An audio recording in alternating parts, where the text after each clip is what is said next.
हम लोग SN2 reaction discuss कर रहे थे ना, तो बेसिकली देखना हम लोग रिएक्टिविटी डिस्कस कर रहे थे। तो रिएक्टिविटी जब डिस्कस कर रहे थे तो एक बात बोले थे कि जितना ज़्यादा भीड़ भाड़ होगा दैट एम्प्लाइज जो रिएक्टिविटी है SN2 का वो घट जाएगा। वैसा इसीलिए क्योंकि जो उसका सिग्मा स्टार है वो हाइड हो जाता है, तो फिर अटैक करने में प्रॉब्लम होता है। तो इसीलिए हमने कह दिया था कि जो रेट ऑफ SN2 होगा वो 1 डिग्री में फास्ट होगा, फिर 2 डिग्री में फास्ट होगा और फिर 3 डिग्री में फास्ट होगा।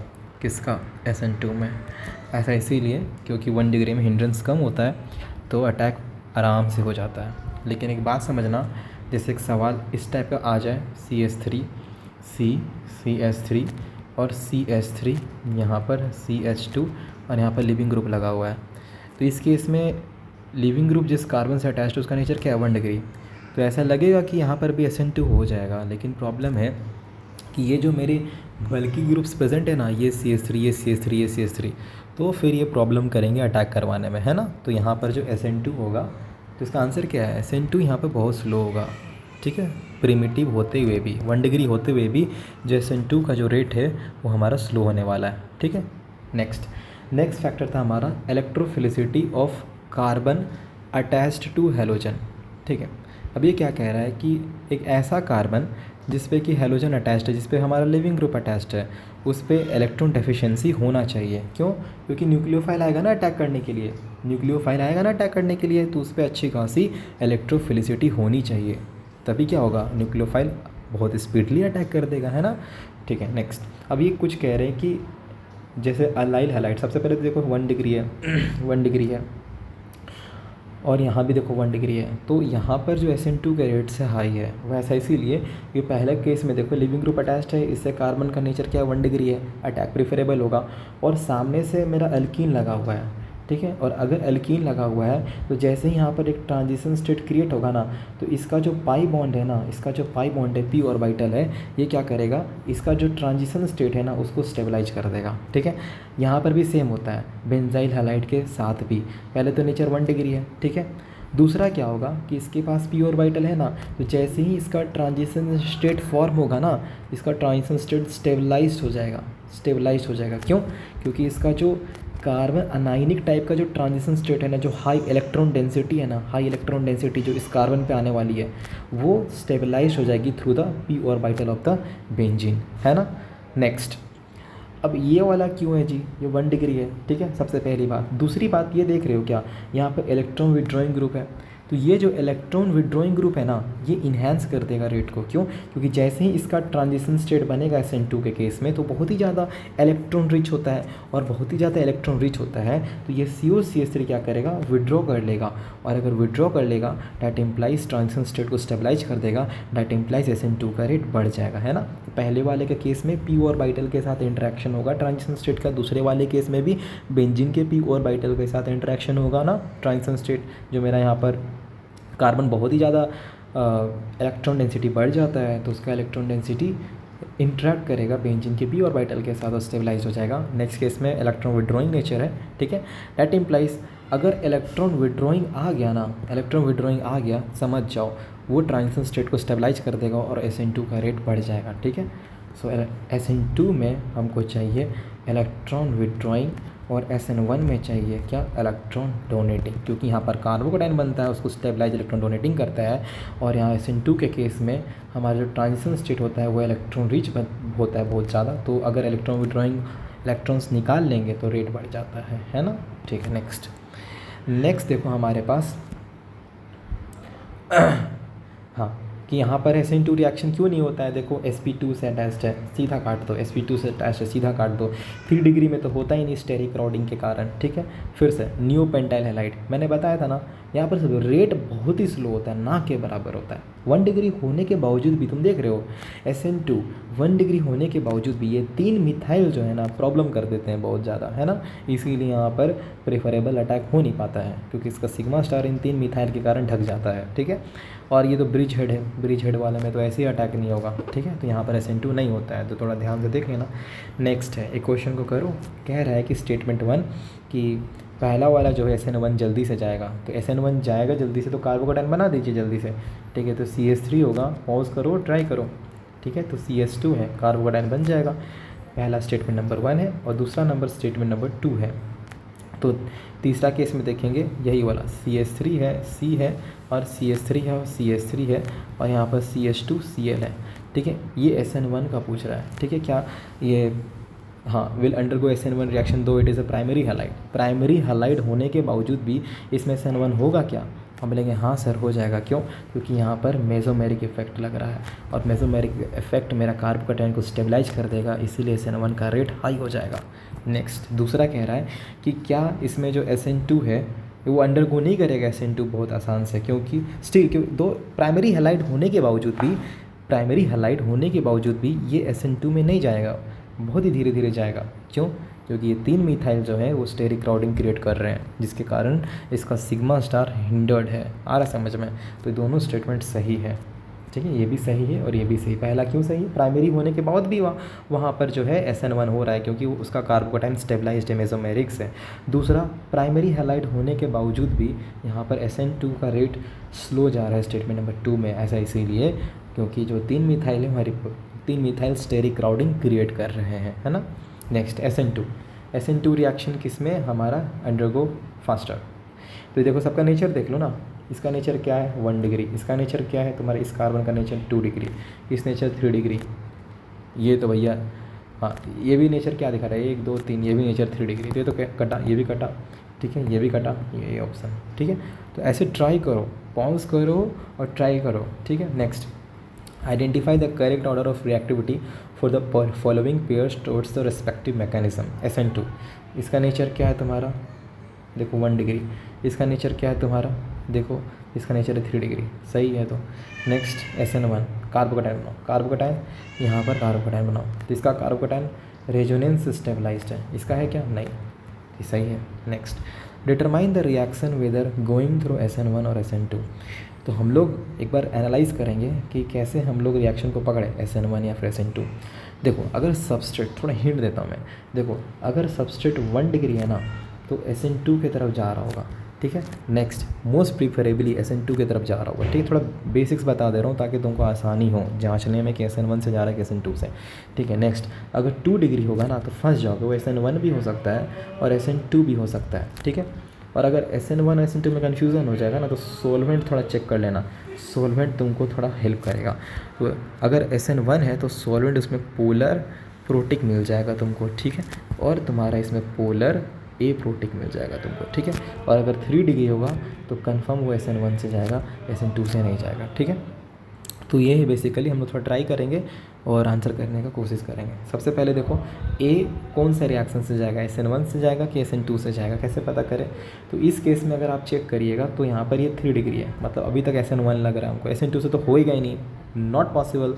SN2 3 डिग्री में नहीं होता है, लिखा हुआ है ना SN2 कहाँ गया, 3 डिग्री में नहीं होता है, डज नॉट टेक्स प्लेस, ठीक है।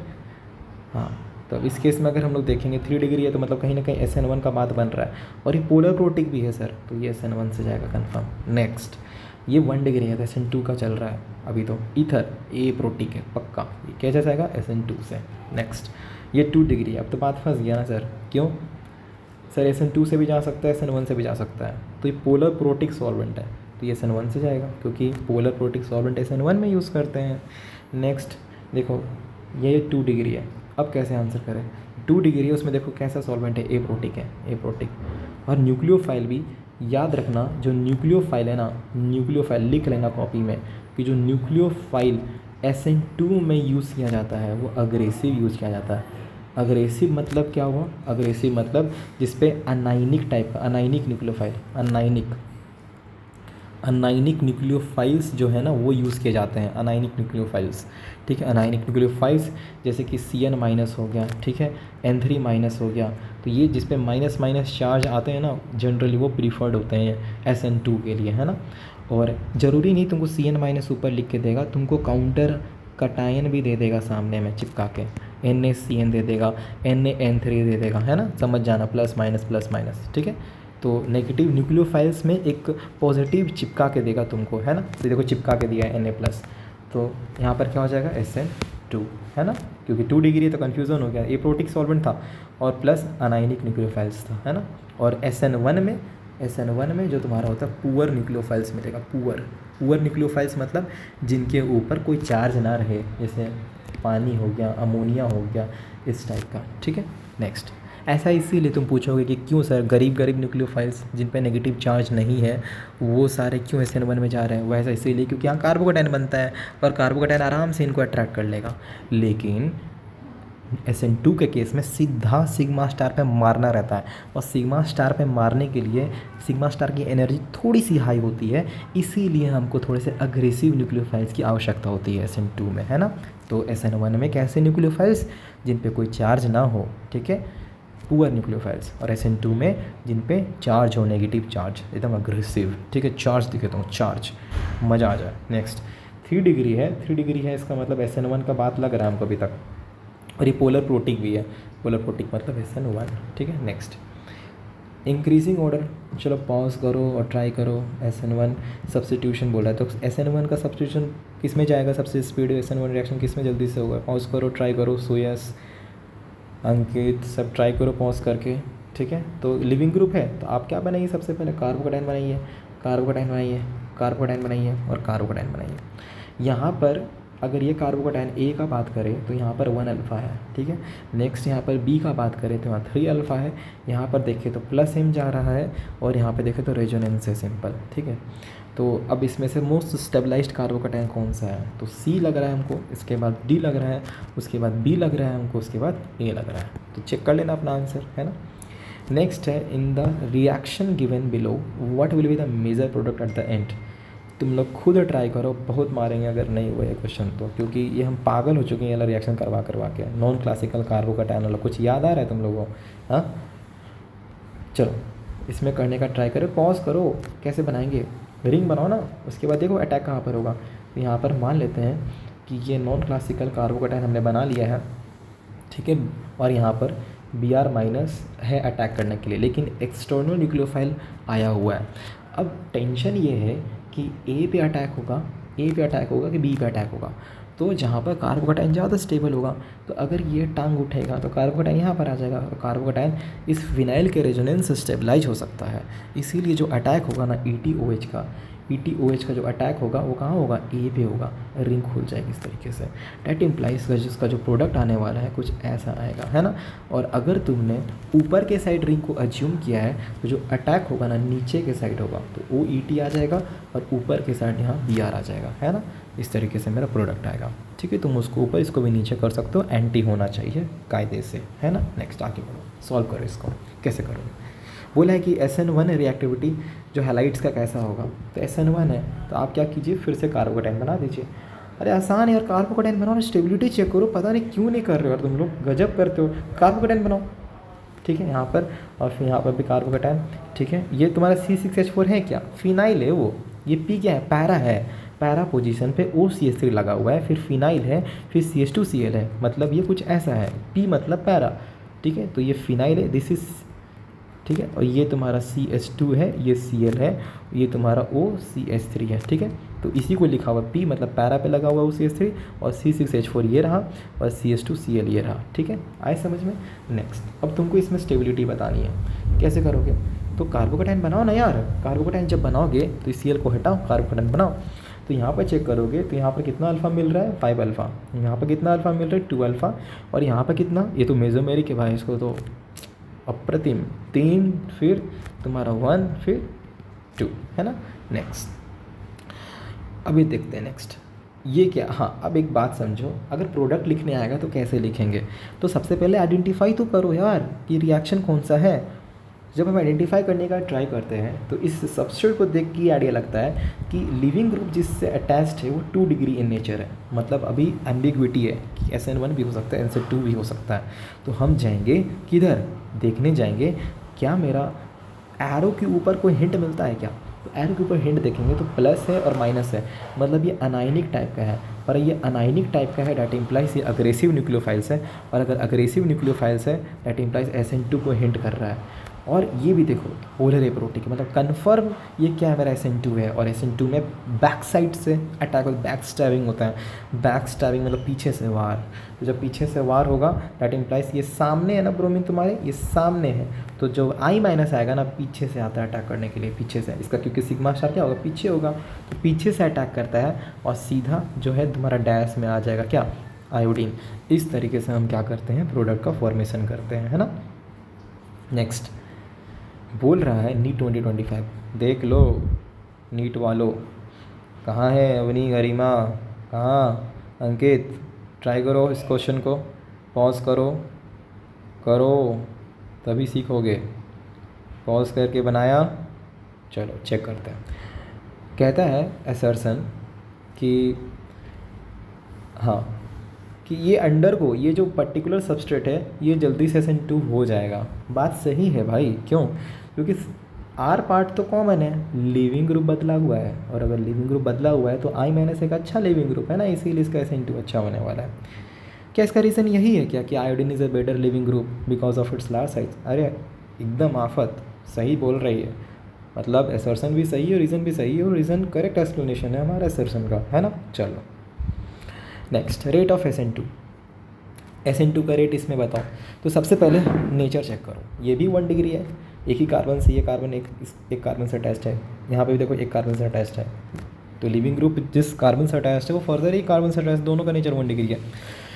तो नीचे अब SN2 है ना, SN2 में याद करो जो ट्रांजिशन स्टेट बना था इलेक्ट्रॉन विड्रॉइंग टाइप का था भाई, इलेक्ट्रॉन विड्रॉइंग, इलेक्ट्रॉन सॉरी क्या बोल रहा हूँ मैं, जो ट्रांजिशन स्टेट क्रिएट हुआ था SN2 के टाइम पे वो इलेक्ट्रॉन रिच था, कार्बन 10-10 इलेक्ट्रॉन लेके बैठी हुई थी भाई, पागल हो चुकी थी वो चाह रही थी किसी तरीके से कोई इलेक्ट्रॉन विड्रॉइंग ग्रुप आए और उसकी जो इलेक्ट्रॉन रिचनेस है थोड़ी कम करे भाई, 10-10 इलेक्ट्रॉन है, झेला नहीं जा रहा। तो यहाँ पर दिख रहा है NO2, यहाँ पर दिख रहा है OH-CH3, ये -m से क्या करेगा, कार्बन की जो इलेक्ट्रॉन रिचनेस बहुत हाई हो चुकी है उसको खींच के निकालेगा, और ये तो भाई परेशानी कर देगा +m से। दैट इम्प्लाइज ये जो पहला वाला है वहाँ पर SN2 फास्टर होने वाला है ना। चलो आगे बढ़ते हैं। नेक्स्ट है एलिमिनेशन रिएक्शन। अभी ये एलिमिनेशन भी जैसे सब्स्टिट्यूशन क्या था हमारा, सब्स्टिट्यूशन क्या था बोलो, सब्स्टिट्यूशन में हमारे पास SN1 और SN2 थे, और एलिमिनेशन भी हमारा E1 और E2 होता है। अब एक्चुअली एलिमिनेशन होगा किसका, एलिमिनेशन मतलब हटना, किसका एलिमिनेशन भाई, तो एलिमिनेशन होता है H और लिविंग ग्रुप का, मतलब H और लिविंग ग्रुप बाहर जाते हैं, ठीक है, हाइड्रोजन और लिविंग ग्रुप मिलते हैं और बाहर निकल जाती है, माइनस है, ठीक है। कैसे जरा देखते हैं आगे, चलो ध्यान से। चलो सबसे पहले हम लोग E2 पढ़ते हैं, समझाते हैं ज़रा, चलो इसको थोड़ा समझाते हैं और आगे बढ़ते हैं। तो यहाँ पर हम लोग क्या करते हैं, एक पेज का एडिशन करते हैं जिससे कि हम लोग को थोड़ा आइडिया लगे समझाने के लिए। चलो ऐड करते हैं पेज। चलो हमको समझना है E2 रिएक्शन। E2 क्या है, E2 मतलब एल्यूमिनेशन, और ये बायोमोलिकुलर। होता क्या है ना, हमारे पास यहाँ पर अल्काइल हैलाइड होगा, अल्काइल हैलाइड मैं एक जनरल स्कीम दे रहा हूँ तुमको, और यहाँ पर एक बेस मिलेगा तुमको, बेस, और बेस के साथ हीट भी हो सकता है, हीट नहीं भी हो सकता और हो भी सकता है, लेकिन एक बेस मिलेगा। और फिर क्या होता है, यहाँ पर एलिमिनेशन होता है, और एलिमिनेशन होगा मतलब हाइड्रोजन और लिविंग ग्रुप बाहर जाएंगे, हाइड्रोजन लिविंग ग्रुप बाहर जाएंगे साथ में, और यहाँ पर मेरा आएगा अल्कीन बन जाएगा, अल्कीन। कैसे, अब बताता हूँ, ध्यान से सुनना। जैसे फॉर एग्जांपल ये मेरा एक पर्टिकुलर क्वेश्चन है इस टाइप से, और यहाँ पर मेरे पास है बेस, ठीक है, बेस अभी बताऊँगा कैसा कैसा टाइप का बेस आ सकता है तुम्हारे पास, और अगर हीट दिया हुआ है, ठीक है। तो होता क्या है, यहाँ पर एलिमिनेशन होता है कैसे, सबसे पहले लिविंग ग्रुप मेरा क्या है, ब्रोमीन है, तो वो जिस कार्बन से अटैच्ड ना उसको हम लोग कहते हैं अल्फ़ा। वैसी प्रोसेस चलना है तुमको जैसे हम चल रहे हैं, ठीक है। लिविंग ग्रुप जिस कार्बन से अटैच को बोलते हैं अल्फ़ा, और उसके बगल वाला क्या हो जाएगा, बीटा, उसके बगल वाला क्या हो जाएगा, बीटा। यहाँ 2 बीटा हाइड्रोजन है, ठीक है, 2 बीटा कार्बन है, तो उस पर जो अटैच्ड हाइड्रोजन होता है उसको बोलते हैं बीटा हाइड्रोजन। यहाँ पर भी ये बीटा कार्बन है, उससे अटैच्ड हाइड्रोजन को हम लोग बोलते हैं बीटा हाइड्रोजन। तो होता क्या है कि ये जो बेस आता है ना, बेस का काम क्या होता है बताओ, H+ हटाना, ठीक है। तो बेस क्या करता है, आता एक बार ये हाइड्रोजन को हटाएगा और हाइड्रोजन को ऐसे H+ हटाता है, और ये साइमल्टेनियसली मूव करता है इस तरीके से। तो यहाँ पर क्या हुआ, ये प्रोडक्ट बन जाएगा मेरा, ये देखो और ये बेस और बी आर, ये सॉरी बेस और H निकले तो यहाँ से जो H प्लस है और ये HBr बना देता है इस तरीके से। नेक्स्ट सिमिलरली यहाँ भी ऐसा ही चीज़ होगा, जैसे ये वाला हाइड्रोजन भी तो एलिमिनेट हो सकता था, तो नेक्स्ट पॉसिबिलिटी ये भी है कि मेरे पास बेस है, हीट हो भी सकता है नहीं भी हो सकता है, ठीक है।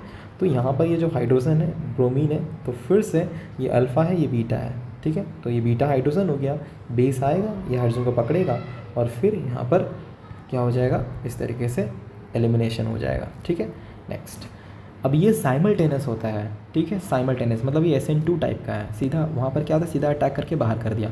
यहाँ पर भी बेस आया, हाइड्रोजन को एज H+ निकाला, पाई बॉन्ड बना, लिविंग ग्रुप बाहर, ठीक है। सिंगल स्टेप में ही सारा कांड हो जाता है, ठीक है। सिंगल स्टेप में बेस आया, हाइड्रोजन को पकड़ा, बॉन्ड आगे बढ़ा, यहाँ से लिविंग ग्रुप बाहर, ठीक है। एक ही स्टेप में हो जाता है, ठीक है। ये नेक्स्ट चलो तुमको थोड़ा सा आइडिया मिल गया होगा, देख लो ध्यान से, देखो यहाँ पर क्या है मेरा लिविंग ग्रुप और उससे अटैच्ड क्या है मेरा, उसको बोलते हैं हमने अल्फ़ा, ठीक है। लिविंग ग्रुप जिस कार्बन से अटैच्ड है उसको बोलते हैं अल्फ़ा कार्बन और उसके बगल वालों को क्या बोलते हैं बीटा कार्बन। तो बीटा कार्बन पे जो हाइड्रोजन अटैच है उसको क्या बोलते हैं, बीटा हाइड्रोजन, है ना।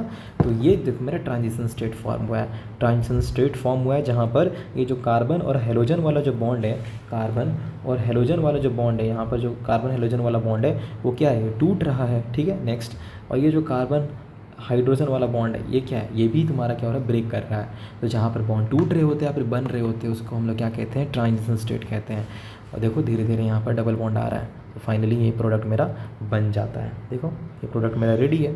नेक्स्ट अब आगे बढ़ते हैं। अब देखो ये एक ही स्टेप में हुआ है, ठीक है। नेक्स्ट इसको हम लोग अल्फ़ा बीटा एलिमिनेशन भी कहते हैं, ठीक है, या फिर 1-2 एलिमिनेशन। और एक सिंगल स्टेप होता है, कोई इंटरमीडिएट नहीं बनता है, एकदम SN2E2 एकदम रिजेंबल करते हैं, ठीक है। SN2 में क्या था, सब्स्टिट्यूशन हो रहा था, लिविंग ग्रुप बाहर और न्यूक्लियोफाइल अटैच।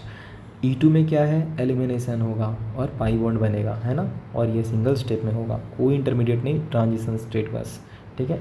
नेक्स्ट रेट है, तो रेट में रेट एक ही स्टेप में हो रहा है ना, और एक ही स्टेप में हो रहा है, तो K इंटू सबस्ट्रेट, ये रहा मेरा सबस्ट्रेट, दिस इज़ मेरा सबस्ट्रेट, देखो अल्काइल हैलाइड, और बेस भी है, ये रहा बेस मेरा बेस, देखो, ठीक है। तो इसके देखो 1+1 क्या होता है, 2 ऑर्डर, और मॉलिकुलैरिटी भी 2 क्योंकि 1 और 1, 1+1 2।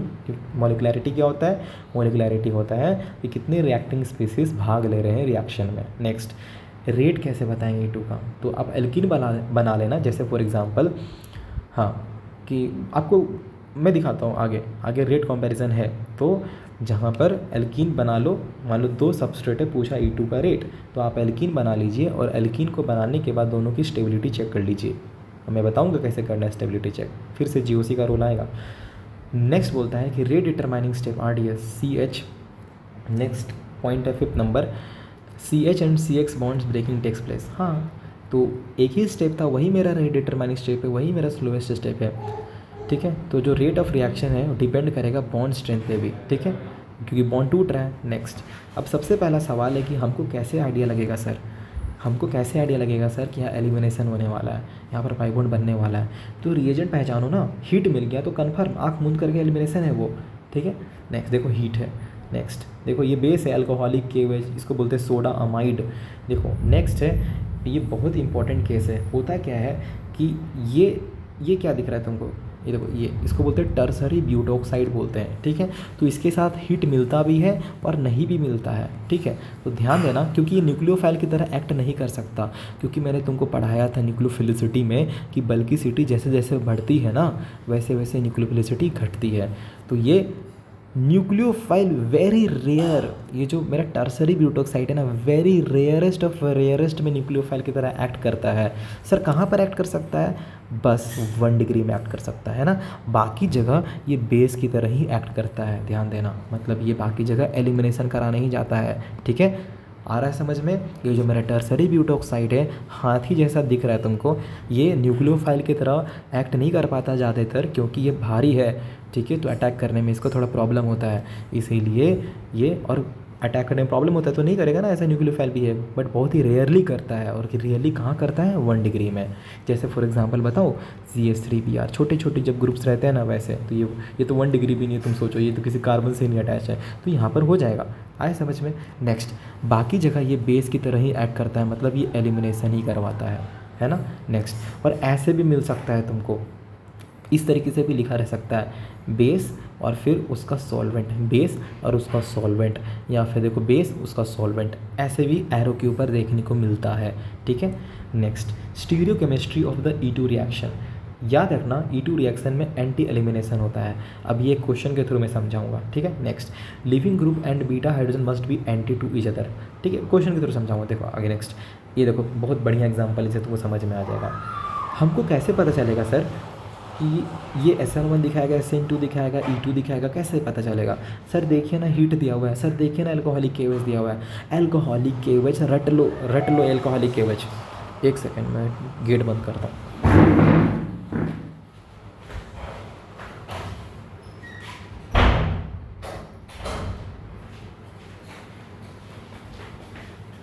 देखो ध्यान से, अल्कोहलिक केवेज अभी बताया ना ऊपर रिएजेंट, अल्कोहलिक केवेज जो केवेज है बेस की तरह एक्ट करता है। ठीक है, एलिमिनेशन करवाता है हमेशा, अल्कोहलिक केवेज हमेशा एलिमिनेशन करवाता है, याद कर लेना।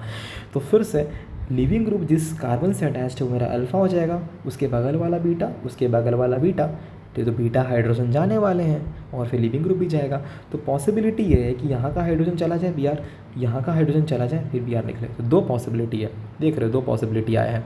अब यहाँ में से किसी को चुनना पड़ता है हमको, दोनों एल्कीन में से एक मेजर एल्कीन बनता है। तो हम कैसे पता करें कि कौन सा एल्कीन मेरा मेजर एल्कीन है? तो फिर उसके लिए हमको स्टेबिलिटी चेक कर लेनी पड़ेगी ना। देखो ये एल्कीन है, तो जितना ज़्यादा number of alpha hydrogen that implies वो उतना ज़्यादा स्टेबल, रेजोनेंस भी हो सकता है, मेसोमेरिक भी हो सकता है, और उसके बाद हाइपर कंजुगेशन भी हो सकता है। तो हाल फिलहाल में हमको हाइपर कंजुगेशन दिख रहा है। और इसमें कितना अल्फ़ा है? देखो एल्कीन के बगल वाला कार्बन sp3 है, बगल वाला कार्बन sp3 है, इसमें 3 है, 3 मतलब 6 अल्फ़ा। नेक्स्ट यहाँ भी देखो एल्कीन के बगल वाला कार्बन sp3 और इस पर कितना हाइड्रोजन है? 2 अल्फ़ा। तो 6 अल्फ़ा से ज़्यादा स्टेबल है, इसलिए मेजर बन जाएगा। और याद रखना जो मोस्ट स्टेबल एल्कीन होती है हम उसको कहते हैं सिरजेफ, और लेस स्टेबल एल्कीन होती है हम उसको कहते हैं होफमैन। ठीक है, तो यहाँ पर सिरजेफ प्रोडक्ट मेरा मेजर बना है ना। नेक्स्ट हाँ देखो लिखा हुआ है, मोस्ट स्टेबल एल्कीन सिरजेफ या जेडसेफ बोलते हैं, और लेस स्टेबल एल्कीन को होफमैन कहते हैं, है ना। नेक्स्ट हाँ ये बहुत इंपॉर्टेंट है। अभी तुमको ऊपर ही में यही सिखाया मैंने कि एलिमिनेशन जब होता है E2 एलिमिनेशन, और वो एक ही स्टेप में होता है और वहाँ पर एक से ज़्यादा प्रोडक्ट बन सकते हैं, 2 एल्कीन आ सकती है। तो उस केस में हमने अभी सिखाया था कि जो मोर स्टेबल एल्कीन जो होती है ना वो मेजर एल्कीन होती है। लेकिन ऐसा हर बार नहीं है। तो सर कहाँ कहाँ पर हमको मोर स्टेबल को जिताना है, कहाँ कहाँ पर हमको लेस स्टेबल को जिताना है? तो ये देखिए नोट में लिखा हुआ है। अगर ऐसा सिनेरियो आया, कैसा सर? अगर बेस बल्की हो गया, ऐसा वाला बेस आ गया एरो के ऊपर, तो ये बेस है। ठीक है, अगर ये एलिमिनेशन करवाएगा, या फिर लिविंग ग्रुप आपको फ्लोरीन टाइप का मिल जाता है, या फिर आपको NR3 पॉजिटिव टाइप का मिल जाता है, तो याद रखना होफमैन प्रोडक्ट जो लेस स्टेबल वाला मेजर होता है।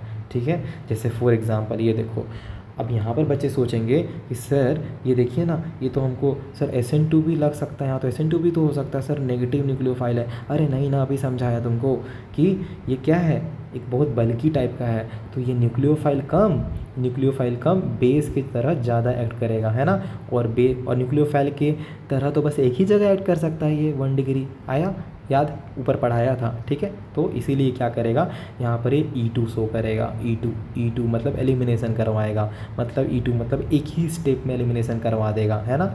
तो फिर से चलो, इसको SN2 क्यों नहीं माना? SN1 तो हो ही नहीं सकता, क्यों? क्योंकि पोलर प्रोटिक सॉल्वेंट है नहीं मेरे पास।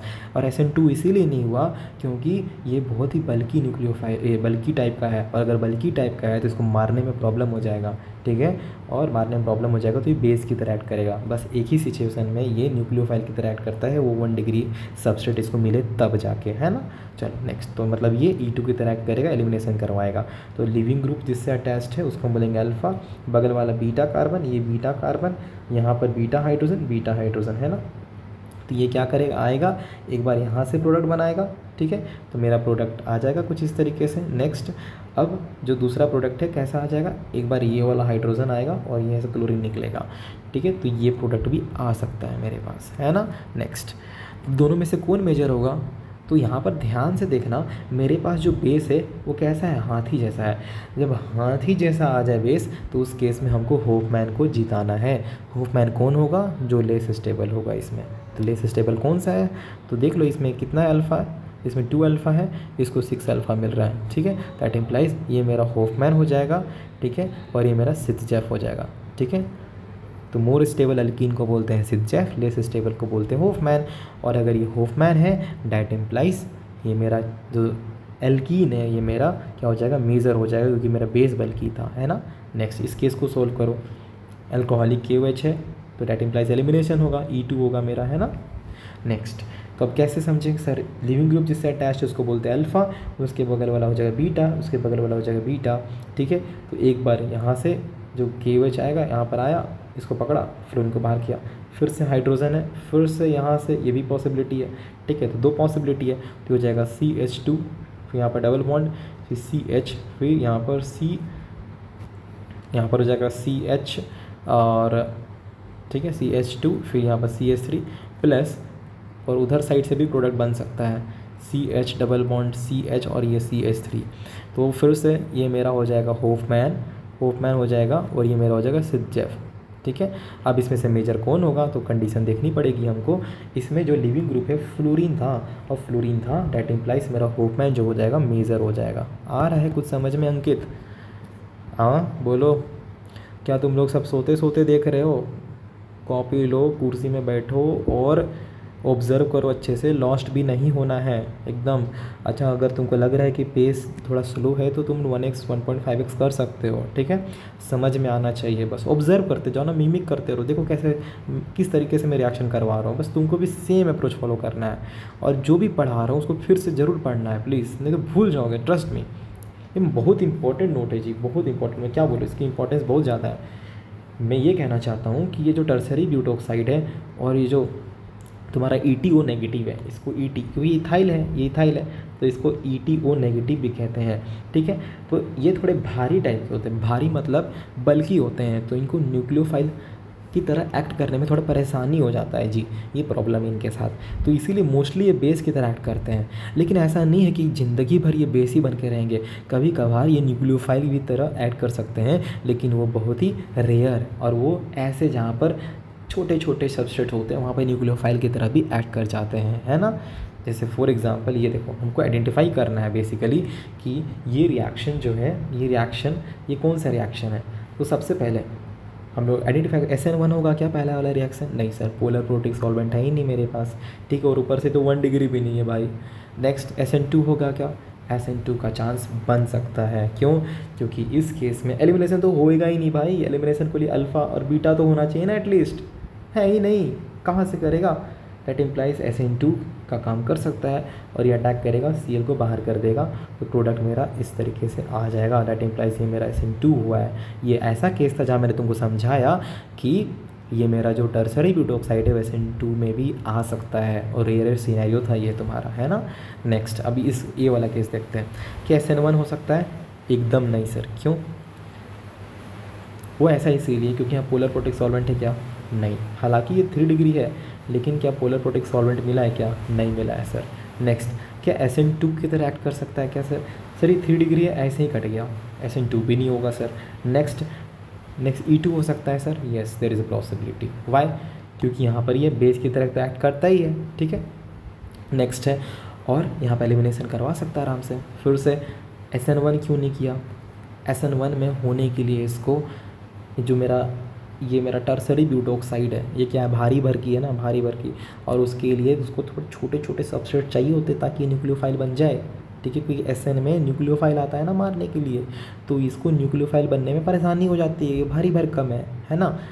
और यहाँ पर देखो ना, सबस्ट्रेट भी छोटा नहीं मिला है इसको, छोटा मिलता तो न्यूक्लियोफाइल की तरह एक्ट भी कर सकता था। आ रहा समझ में? तो SN1 नहीं होगा ये, आ रहा समझ में। नेक्स्ट SN2 तो बिल्कुल नहीं होगा क्योंकि 3 डिग्री है, और 3 डिग्री में SN2 होता नहीं है। नेक्स्ट E2 हो सकता है क्या? Yes, there is a possibility. क्यों? ये बेस की तरह एक्ट कर सकता है, और बेस की तरह इसीलिए एक्ट कर सकता है आराम से क्योंकि बेस के लिए तो हाइड्रोजन ही निकालना है, तो किनारे से हाइड्रोजन निकाल के आ जाएगा। ये जैसे लिविंग ग्रुप है, उस पर अटैच्ड कार्बन अल्फा हो जाएगा, उसके बगल वाला बीटा हो जाएगा, है ना, इस तरीके से। तो ये जाएगा तुम्हारा, और ये हाइड्रोजन को निकाल के आ जाएगा इस तरीके से, तो मेरा प्रोडक्ट बन जाएगा कुछ ऐसा, है ना। ये देखो, और यहाँ पर टर्सरी ब्यूटाइल अल्कोहल फॉर्म हो जाएगा, है ना। नेक्स्ट तो ये मेरा क्या था? E2। देखो यहाँ हीट नहीं दिया हुआ था, तो कैसे जज करते हैं? नेक्स्ट अल्कोहलिक KOH है, तो आँख बंद करके E2 कर लो, नेक्स्ट, अब सवाल उठता है कि यहाँ पर रिएक्शन करवाए कैसे। तो आप ये देखो, ये स्टीरियो केमिस्ट्री समझा रहा हूँ, हालांकि ये जेई में आएगा, नीट में नहीं आएगा, बट सीख लो कि स्टीरियो केमिस्ट्री डील कैसे करते हैं। तो जो मेरा E2 होता है ना, वो हमेशा एंटी एलिमिनेशन होता है। एंटी एलिमिनेशन मतलब कि जो भी हाइड्रोजन या फिर ड्यूटेरियम लगा हुआ है लिविंग ग्रुप, मतलब लिविंग ग्रुप के जो अपोजिट में लगा हुआ होता है वही एलिमिनेट होता है, ठीक है। लिविंग ग्रुप के जो अपोजिट में होता है वही एलिमिनेट होता है, ठीक है। जैसे फॉर एग्जांपल ये मेरा अल्फ़ा हो जाएगा, लिविंग ग्रुप से अटैच्ड कार्बन अल्फ़ा, उसके बगल वाला बीटा, उसके बगल वाला बीटा, है ना। तो यहाँ पर अब देख सकते हो ऊपर के साइड है क्लोरीन, तो एंटी उस ये ऊपर है तो उसके नीचे वाला ढूंढो, कौन है नीचे वाला, ये रहा, मतलब ये हाइड्रोजन एलिमिनेट हो जाएगा, मतलब एंटी वाला एलिमिनेट होता है हमेशा। नेक्स्ट, इधर तो दोनों साइड, ऊपर भी हाइड्रोजन नीचे भी हाइड्रोजन, तो कोई टेंशन नहीं था। बट ऊपर में इधर इधर ये वाला बीटा कार्बन पे ड्यूटेरियम भी था और हाइड्रोजन भी था, इसीलिए मामला फंस गया, क्योंकि इसको किसका गला काटे हम। तो डैट इम्प्लाइज जो उस क्लोरीन के एंटी में होगा, मतलब लिविंग ग्रुप के एंटी में होगा, वही एलिमिनेट होता है मेरा, ठीक है। तो ये अल्कोहलिक KOH है, बेस की तरह ऐड करेगा, तो फिर ये गया गया गया गया नीचे वाला, और फिर हटा के क्लोरीन को बाहर कर दिया, है ना, इस तरीके से। तो फिर यहाँ पर तुम्हारा डबल बॉन्ड बनेगा और ड्यूटेरियम आ जाएगा, ठीक है। नेक्स्ट है तुम्हारे ये प्रोडक्ट भी बन सकता है, ठीक है, ये प्रोडक्ट भी बन सकता है, जहाँ पर मेरा यहाँ पर पाई बॉन्ड आएगा और यहाँ पर ड्यूटेरियम और हाइड्रोजन लगे रहेंगे, है ना। तो दोनों प्रोडक्ट्स मेरे बन सकते हैं। चलो नेक्स्ट, अब है मेरे पास E1 में क्या होता है, जैसे SN1 में था ना कार्बोकटायन, वैसे ही E1 में भी बनता है मेरा कार्बोकटायन, है ना। चलो देख लेते हैं। सबसे पहले क्या होगा, थोड़ा हम इसको समझा देते हैं, उसके बाद यहाँ तुमको यहाँ पर ऐड कर देते हैं। देखो नेक्स्ट क्या होगा, तुम्हारे पास इस तरीके का सिनेरियो होगा, CH3 है, C है, CH3 और लिविंग ग्रुप अटैच्ड होगा, ठीक है। यहाँ पर आपको पोलर प्रोटिक सॉल्वेंट मिलेगा, polar protic solvent, confirm polar protic solvent. अगर बस पोलर प्रोटिक सॉल्वेंट लिख के छोड़ दिया तो ये SN1 से जाएगा। अगर पोलर प्रोटिक सॉल्वेंट के साथ हीट लगा दिया ना, तब ये कन्फर्म एलिमिनेशन से जाएगा, ठीक है। अब एलिमिनेशन से कैसे जाएगा, क्योंकि तुमने सबसे पहले पोलर प्रोटिक सॉल्वेंट यूज़ किया है, तो ये सबसे पहले खुद को कन्वर्ट कर लेगा, किस में, खुद को कन्वर्ट कर लेगा कार्बोकटायन में, है ना। क्योंकि सॉल्वेंट का इनहेरेंट प्रॉपर्टी होता है जिससे कि वो स्पीसीज़ को इंटर आयनिक पेयर्स में तोड़ देती है, ठीक है। तो SN1 में भी यही हुआ था, और यहाँ पर न्यूक्लियोफाइल अटैक कर दिया था नेक्स्ट स्टेप में। तो स्टेप नंबर 1 में कार्बोकटायन का फॉर्मेशन, स्टेप नंबर 2 में अगर न्यूक्लियोफाइल होता तो मार देता जाके। नेक्स्ट, क्योंकि इसमें हीट दिया हुआ है ना, इसीलिए यहाँ पर एलिमिनेशन हो जाता है। हीट इसीलिए देते हैं क्योंकि सिग्मा ब्रेक होता है, क्योंकि बीटा कार्बन का हाइड्रोजन सिग्मा वाला टूटता है और उसको तोड़ने के लिए सिग्मा स्ट्रॉन्ग होती है, तो हीट की रिक्वायरमेंट होती है, इसीलिए हीट दिया हुआ होता है। आए समझ में। नेक्स्ट तो होगा क्या, नेक्स्ट स्टेप में CH3 है, C है, हाइड्रोजन है, हाइड्रोजन और यहाँ CH3 है, और ये तुम्हारा कार्बोकटायन है इस तरीके से, और यहाँ पर एलिमिनेशन होगा नेक्स्ट स्टेप में, जहाँ पर क्या होगा, ये जो भी जिस पे कार्बोकटायन है, अब देखो कार्बोकटायन है तो रीअरेंज भी कर सकता है खुद को, जब भी कार्बोकटायन बनता है तो वो रीअरेंज करता है खुद को, लेकिन ये मोस्ट स्टेबल कार्बोकटायन है इसलिए रीअरेंज नहीं करेगा खुद को। तो जिस पे बना हुआ है वो मेरा अल्फ़ा हो जाएगा, उसके बगल वाला क्या हो जाएगा, बीटा हो जाएगा। नीचे ये वाला CH3 भी तो सेम है, तीनों CH3 सेम है, तो किसी एक CH3 को पकड़ लीजिए, तो यहाँ पर क्या हो जाएगा, एलिमिनेशन हो जाएगा। तो जैसे एलिमिनेशन होगा CH3C CH3 और यहाँ पर डबल बॉन्ड CH2, तो ये रहा मेरा प्रोडक्ट, है ना। तो E2 में क्या था, E2 में मेरे पास बेस था, आपको बेस भी मिल सकता है या तो आपको बेस प्लस हीट भी मिल सकता है ना। जैसे तुम्हारा अल्कोहलिक KOH हो गया, ठीक है, अल्कोहलिक KOH हो गया, सोडा अमाइड हो गया, ठीक है। नेक्स्ट समझ में आ रहा है, टर्सरी ब्यूटोक्साइड हो गया, है ना, ETO नेगेटिव हो गया, ये सारे आपको मिल सकते हैं बेस के फॉर्म में, है ना। नेक्स्ट, और यहाँ पे ये सिंगल स्टेप में होता है, सिंगल स्टेप में चला जाता है ना। नेक्स्ट E1 में मेरे पास क्या है, कार्बोकटायन का फॉर्मेशन होता है, और कार्बोकटायन के बाद यहाँ पर एलिमिनेशन हो जाता है, एलिमिनेशन, ठीक है। और यहाँ पर पोलर प्रोटिक सॉल्वेंट आपको मिलेगा, ठीक है। अभी हम लोग देखेंगे, जज करेंगे, ट्राई करेंगे पता करने का कि ये रिएक्शन SN1 से जा रहा है, SN2 से जा रहा है, E1 से जा रहा है या फिर E2 से जा रहा है, ठीक है। चलो ट्राई करते हैं हम लोग। चलो तो अभी हमने E1 रिएक्शन देखा है ना, कार्बोकैटायन का फॉर्मेशन होता है, उसके बाद अगर वो रीअरेंज करना चाहता है तो रीअरेंज भी कर सकता है खुद को, और फिर एलिमिनेशन हो जाता है लास्ट में, पोलर प्रोटिक सॉल्वेंट के प्रेजेंस में होगा, और हीट तो लिखा ही होना चाहिए, है ना। चलो नेक्स्ट, अब ये 2 स्टेप में होता है, देखो it is a 2 step reaction, जैसे कि हमारा SN1 था। नेक्स्ट कार्बोकैटायन इंटरमीडिएट फॉर्म होता है E1 में, याद रखना। रीअरेंज पॉसिबल है, अगर कार्बोकैटायन जब भी बनता है तो खुद को रीअरेंज करता है ना 1,2 हाइड्राइड और 1,2 मिथाइल शिफ्ट के थ्रू। देखो सबसे पहले कार्बोकैटायन बना, और अगर ये तो मोस्ट स्टेबलाइज्ड जी 9 अल्फा है तो एलिमिनेशन हो गया, ठीक है। नेक्स्ट काइनेटिक्स क्या है, क्योंकि तुम्हारा ये पहला स्टेप है ना, उसके बाद ये दूसरा स्टेप है। तो पहला स्टेप में ये मेरा अल्काइल हैलाइड है तो लिखा हुआ है 1 है, तो ऑर्डर 1 रिएक्टेंट है तो 1 मोलिकुलरिटी।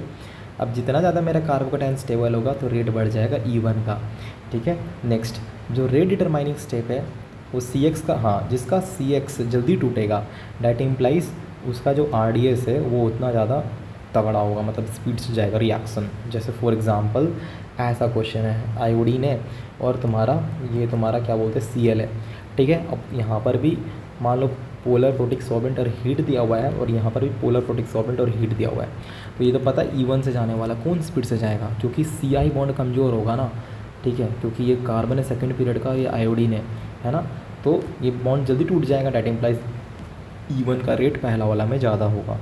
लिविंग ग्रुप से भी आप पता कर सकते हो, आ रहा समझ में। नेक्स्ट देखो पोलर प्रोटिक सॉल्वेंट और हीट। नेक्स्ट अब इसको जज कैसे करोगे कि SN1 है कि SN2 है कि E1 है कि E2 है, ये रिएक्शन। सबसे पहले तो ये 2 डिग्री है ना, 2 डिग्री है तो SN1 का भी बात बन सकता है, SN2 का भी बात बन सकता है, E1 भी हो सकता है, E2 भी हो सकता है। हम देखेंगे सॉल्वेंट, तो जैसे सॉल्वेंट दिखा हमको पोलर प्रोटिक, ये तो कट गया पहले ही, और मेरा E2 भी कट गया क्योंकि बेस नहीं है। अब SN1 वर्सेस E1 में फंसे तो हीट दिया हुआ तो SN1 कट गया, मतलब E1 है। यहाँ पर सबसे पहले क्या होगा, कार्बोकैटायन का फॉर्मेशन होगा, ये देखो मुझ रीअरेंज नहीं करेगा, क्यों, क्योंकि उस मैक्सिमम स्टेबिलिटी पे है, तो एलिमिनेशन हो जाएगा। जिस पे कार्बोकैटायन अल्फा उसके बगल वाला बीटा, तो एलिमिनेशन करवा दो तो इसका प्रोडक्ट हो जाएगा, खत्म। नेक्स्ट, हाँ ये बहुत इंपॉर्टेंट है, बहुत ज़्यादा, मतलब बहुत ज़्यादा। अगर एल्कोहलिक KOH होता है तो E2 रिएक्शन होता है, लेकिन अगर एक्वस KOH होता है तो SN2 होता है, ये याद रखना आपको, ठीक है। एल्कोहलिक KOH के केस में जब जो मेरा पोटेशियम हाइड्रोक्साइड होती है और वो अल्कोहलिक होती है, मतलब इथेनॉलिक पोटेशियम हाइड्रोक्साइड होती है, तो उस केस में एलिमिनेशन हो जाता है, E2 हो जाता है, बेस की तरह एक्ट करने लगता है मेरा KOH। और जब वो एक्वस डाइल्यूटेड होता है, पानी डाला हुआ होता है उसमें, तो कमज़ोर हो जाती है थोड़ी सी, और फिर वो SN2 की तरह एक्ट करने लग जाता है, तो ये थोड़ा ध्यान में रखना। नेक्स्ट, अब हमको रेट बताना है, तो E1 में क्या होता है, SN1 के जैसा, SN1 E1, तो जैसे E1 है उसमें कार्बोकैटायन फॉर्म होता है ना, तो कार्बोकैटायन फॉर्म करते हैं, किस में जल्दी से होगा, जो ज़्यादा स्टेबलाइज हो जाएगा, दैट इम्प्लाइज रेट उसका अच्छा होगा, तुम लोग भी ट्राई करो। तो ये रेजोनेंस स्टेबलाइज्ड है पहला वाला कार्बोकैटायन, दैट इम्प्लाइज पहला में E1 ज़्यादा अच्छा। नेक्स्ट, E2 का रेट किस में, तो E2 का रेट कैसे बता देते हैं, तो एलिमिनेशन करवा लीजिए, और एलिमिनेशन करवाने के बाद जिसका पाई बॉन्ड ज़्यादा स्टेबल होगा, डैट इम्प्लाइज E2 का रेट उतना तगड़ा होगा उसमें, तो इसका जब एलिमिनेशन होगा तो अल्फ़ा बीटा, यहाँ पे बीटा है, लेकिन यहाँ से जब हम लोग एलिमिनेशन करवाएंगे ना, ये हाइड्रोजन जब एलिमिनेट करके ये बाहर जाएगी तो ऐसा बनेगा कुछ, तो इधर से भी बन सकता है, लेकिन इधर से बता रहे फ़ायदा क्या होगा, इधर से बनाने पे पाई बॉन्ड आएगा और पाई सिंगल डबल कॉन्जुगेशन है, लेकिन यहाँ पर क्या होगा, जब इसका एलिमिनेशन करवाओगे E2 एलिमिनेशन, तो प्रोडक्ट कुछ ऐसा आएगा। तो यहाँ पर रेजोनेंस है पहला वाला में, इसीलिए इसमें E2 का रेट ज़्यादा होगा, मतलब अल्कीन की स्टेबिलिटी, ये अल्कीन ज़्यादा स्टेबल है ना जी, काई को रेजोनेंस हो रहा है इसीलिए। नेक्स्ट, इसमें इसको ट्राई करो, पॉज करो और इसको सॉल्व करने का ट्राई करो। देखो E2 का रेट किस में ज़्यादा होगा, ऑब्वियसली इसमें ज़्यादा होगा ना, क्यों, क्योंकि जब इसमें एलिमिनेशन होगा, क्योंकि ये अल्फ़ा और ये बीटा हाइड्रोजन, यहाँ से तो एलिमिनेशन होगा नहीं, क्या, क्यों, क्योंकि sp2 कार्बन है ना, यहाँ पर एलिमिनेशन हो जाएगा, तो जैसे एलिमिनेशन होगा तो कुछ इस टाइप का प्रोडक्ट बनेगा, एटम प्लस रेजोनेंस स्टेबलाइज्ड है ये एल्कीन, इसीलिए ये वाला जो मेरा पहला वाला सबस्ट्रेट है उसमें E2 का रेट अच्छा होगा। नेक्स्ट है, अब हमको पता करना है, ये मैं बता रहा हूँ ना, लिटरली मैं बता रहा हूँ, ये जब भी हम लोग करने वाले हैं ना, most of the students they will not be able to identify whether it is SN1 SN2 E1, it फटती है, लोगों की फटती है, इस कैसे आइडेंटिफाई करते हैं, नहीं आता लोगों को, मैं बताऊंगा कैसे करना है, तुम छाट के देखो। सबसे पहला सबस्ट्रेट है कि SN1 से जाएगा कि SN2 से जाएगा कि E1 से जाएगा कि E2 से जाएगा। नेक्स्ट, 3 डिग्री है, तो जैसे ही 3 डिग्री जाते हैं दैट इम्प्लाइज SN2 तो कट गया। यहाँ पर SN2 लिख लेते हैं, SN2 है, SN2 है, SN1 है, E1 है और E2 है ना। तो अब ये 3 डिग्री है, 3 डिग्री देखते ही तुम SN2 को काट दो, क्यों? क्योंकि 3 डिग्री में होता ही नहीं है, ठीक है, SN2। नेक्स्ट, क्या SN1 से जा सकता है? हाँ, SN1 की पॉसिबिलिटी लग रही है क्योंकि 3 डिग्री है, लेकिन यहाँ पर चेक करेंगे तो हमको पोलर प्रोटिक सॉल्वेंट नहीं मिला है, इसीलिए मेरा क्या होगा, SN1 भी कट जाएगा। नेक्स्ट, E1 E2, E1 भी कटेगा, क्यों?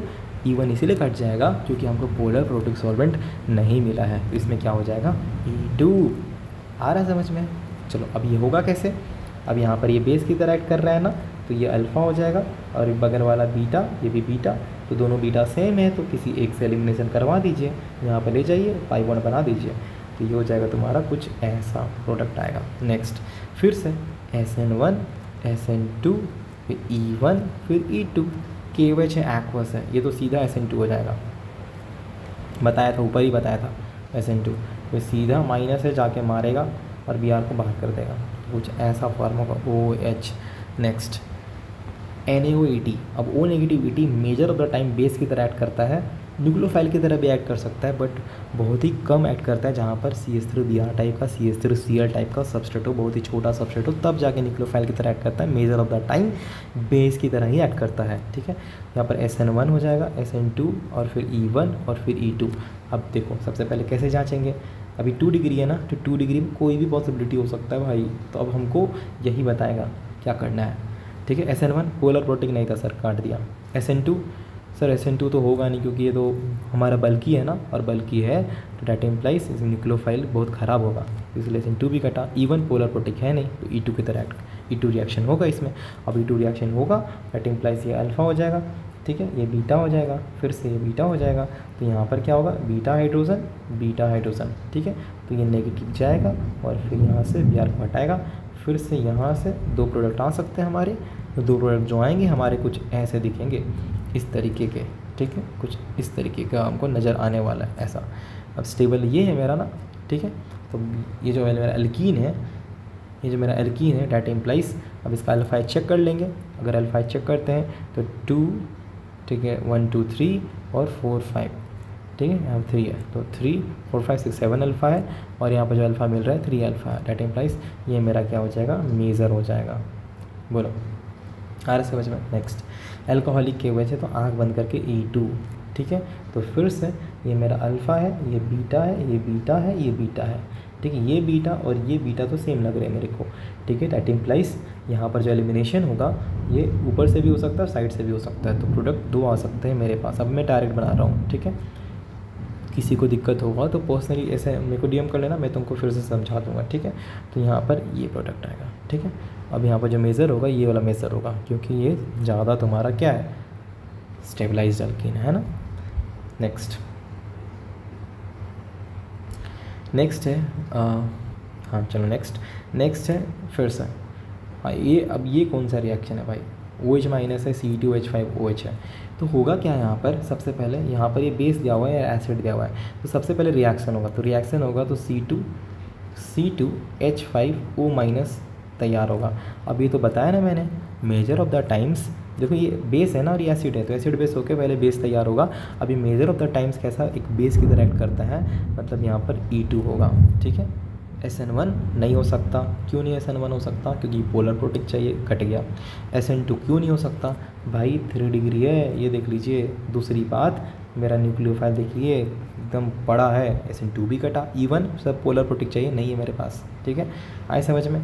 तो अब यहाँ पर क्या होगा, एलिमिनेशन, तो ये मेरा फिर से 2 प्रोडक्ट बन सकता है कुछ इस टाइप का, है ना। तो अब इसमें से मेजर कौन सा होगा, ये वाला हो जाएगा। नेक्स्ट, इसमें भी क्या होगा, सबसे पहले एसिड बेस होगा, तो एसिड बेस होने के बाद तुम्हारा C2H5O माइनस बनेगा, और यहाँ पर SN1 हो सकता है क्या, नहीं, पोलर प्रोटिक नहीं है।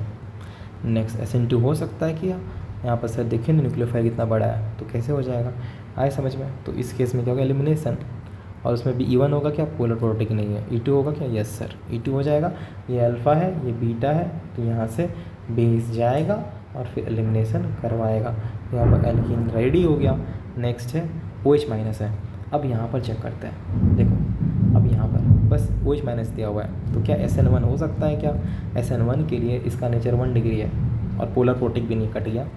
क्या SN2 हो सकता है क्या? यहाँ पर इसका नेचर क्या है? 1 डिग्री है, मतलब चांस बन रहा है इसका SN2 होने का। ठीक है, तो न्यूक्लियोफाइल चेक कर लेते हैं। हाँ सर, अनायनिक न्यूक्लियोफाइल भी छोटा है, दैट इम्प्लाइज यहाँ पर सीधा अटैक हो जाएगा, और सीधा अटैक होगा दैट इम्प्लाइज ये देखो बाहर कर दिया, दैट इम्प्लाइज यहाँ पर प्रोडक्ट जो आएगा कुछ ऐसा आएगा।